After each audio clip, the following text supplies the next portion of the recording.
April నుంచి మున్సిపాలిటీల నిధులు ఆయా మున్సిపాలిటీల అభివృద్ధికేనన్న మంత్రి నారాయణ.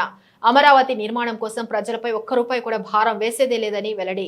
మార్చి 10 తర్వాత అమరావతి నిర్మాణ పనులు ఆంధ్రప్రదేశ్లోని మున్సిపాలిటీలకు మంత్రి పొంగూరు నారాయణ శుభవార్త చెప్పారు. శుక్రవారం ఆయన మీడియాతో మాట్లాడుతూ బడ్జెట్లో మున్సిపల్ శాఖకు సిఆర్జేకు అధిక నిధులు కేటాయించినందుకు ముఖ్యమంత్రి నారా చంద్రబాబు నాయుడుకు ధన్యవాదాలు తెలిపారు. గత ప్రభుత్వానికి పాలన చేతకాకపోవడంతో కేంద్రం ఇచ్చే 15వ ఆర్థిక సంఘం నిధులు సైతం మళ్లించారని, దీంతో రాష్ట్ర అభివృద్ధి కుంటుపడిందన్నారు. ఇక మున్సిపల్ శాఖ విషయానికి వస్తే ప్రజలు, మున్సిపాలిటీలు, కార్పొరేషన్లకు ప్రజలు చెల్లించే పనులు చట్ట ప్రకారం స్వపరిపాలనలో భాగంగా ఆ ప్రాంత అభివృద్ధికి ఖర్చు చేయవచ్చునన్నారు.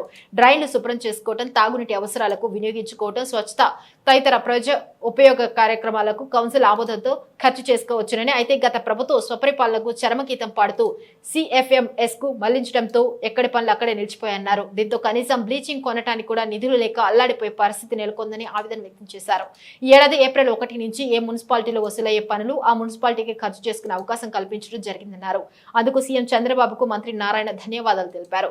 ఎన్నికల కూడా అమల్లో ఉండటంతో అమరావతి టెండర్ల ప్రక్రియ ఆలస్యమైందని, మార్చి 10వ తేదీన టెండర్లు ఖరారు చేసి ఆ తర్వాత పనులు ప్రారంభిస్తామని మంత్రి తెలిపారు.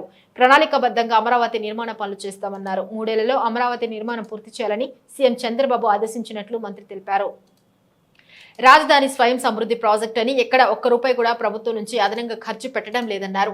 రాష్ట్ర ప్రజలు కట్టే పన్నుల నుంచి ఒక్క పైసా కూడా దీనికి వినియోగించడం లేదని, వారిపై ఎలాంటి భారం లేదని స్పష్టం చేశారు. అందుకే ప్రపంచ బ్యాంకు, ఈడీబీ, హడ్కో లాంటి సంస్థలు రాజధాని నిర్మాణానికి రుణాలు మంజూరు చేశాయని తెలిపారు.